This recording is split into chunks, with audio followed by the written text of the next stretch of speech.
If you have a mortgage, you are a part of this massive, almost invisible system that powers pretty much the entire U.S. housing market.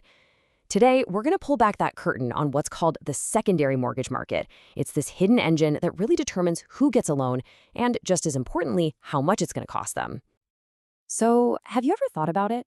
Where does that huge chunk of cash for your house actually come from?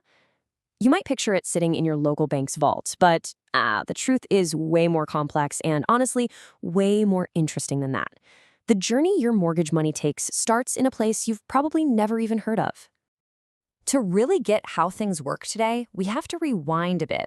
We need to look at the old way of doing things, which was much, much simpler, and understand why it eventually ran into a huge problem. See, back in the day, lending was pretty straightforward. Your local savings and loan would take in deposits from people in your town, and then they'd lend that same money right back out to other people in town to buy homes. They kept all these loans in their own portfolio. It was this neat little closed loop, and for a while, it worked just fine. But as you can imagine, this simple system had some major flaws. I mean, what happens if a town is growing like crazy but doesn't have a lot of local savers? Well, they just run out of money for mortgages. And think about the bank. What if they made a ton of 30-year loans at 4%, but then, whoops, national interest rates shot up to 8%? The bank would be losing a fortune. And then there was the biggest risk of all, this scary-sounding thing called disintermediation. Okay, I know, it's a mouthful, but the idea is actually simple. Just imagine this. All the depositors at the local bank suddenly realize they can get a way better return putting their money into stocks instead of their savings account. So they pull their money out and poof, the bank has no cash left to lend for new mortgages. That's disintermediation, and it could bring the housing market to a dead stop. So a system that could just run out of money or lock banks into losing money for decades, that was just too risky for a country that was growing fast. The solution had to be bigger. We needed a way to move money all across the nation and spread that risk out. And that solution with the secondary market. And what a solution it was. The secondary market fixed every single one of those problems. It balanced funds across the country so money could flow from areas with a lot of savings to high-growth areas that really needed it.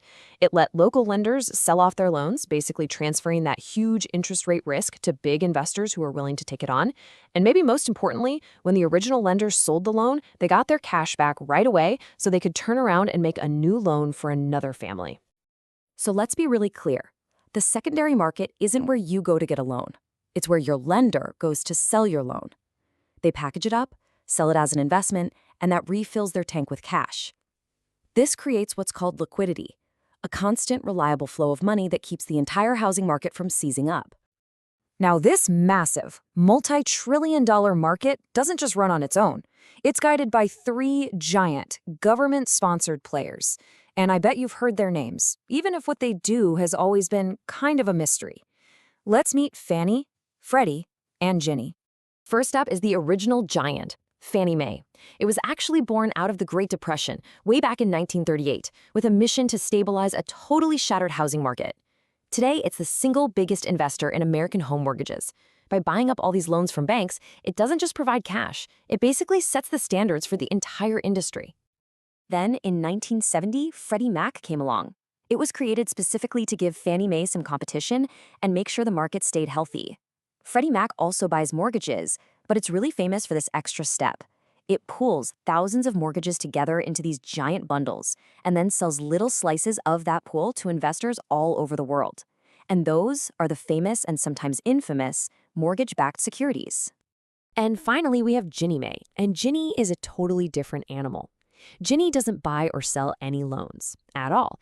Instead, it acts like an insurance company. It guarantees the timely payment on those mortgage-backed securities we just talked about, but only for ones that are filled with government-insured loans, like FHA or VA loans. And that guarantee is backed by the full faith and credit of the U.S. government, which makes these investments some of the safest on the planet. For decades, this whole engine just worked, It hummed along, fueling the American dream of homeownership for millions. But in 2008, the world discovered that this engine was not invincible. In fact, it was about to drive the entire global economy right to the edge of a cliff. So, as the housing market started to completely fall apart in 2007, the value of all those mortgages that Fannie and Freddie owned just plummeted. They were looking at catastrophic losses. The government tried to step in, created a new regulator, but the bleeding just wouldn't stop. And so, on September 7th, 2008, the feds did the unthinkable. They seized control of both Fannie Mae and Freddie Mac. It was a full-blown government takeover.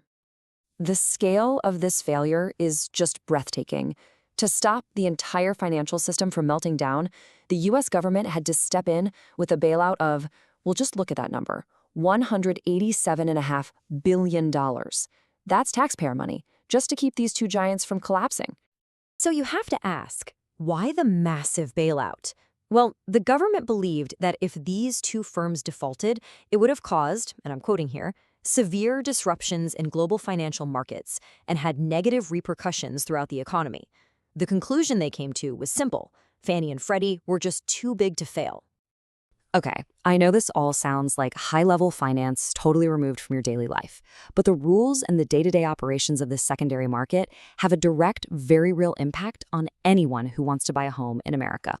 And it all comes down to one really important term, the conforming loan. See, because Fannie and Freddie are the biggest buyers out there, they get to set the rules. So a loan that meets all of their requirements for the loan amount, your credit score, all the paperwork, that's called a conforming loan. And lenders absolutely love these because they know they have a guaranteed buyer for that loan. It makes it way less risky for them. And here are those rules in black and white. This table shows the biggest loan amounts that Fannie and Freddie will buy in 2025.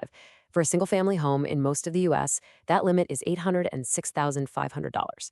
Now, if you need a loan that's bigger than that, what's called a jumbo loan, well, it can't be sold to Fannie or Freddie. And for you, the borrower, that usually means a higher interest rate and a much tougher approval process. So what's the big takeaway here? This huge, complex, invisible market is the reason the 30-year fixed-rate mortgage is so common in the U.S. It's why you can get a mortgage in pretty much every corner of the country, and it's a massive factor in determining the interest rate you're going to pay. You could say it's the very foundation of American homeownership. So think about it. The system was built to provide stability, yet it needed the biggest bailout in history just to survive. It makes homeownership possible for millions of people, but it all runs with this quiet government guarantee in the background. The secondary market is an incredible engine, for sure, but the question that still hangs in the air is it built on solid ground, or are we all just waiting for the next big tremor?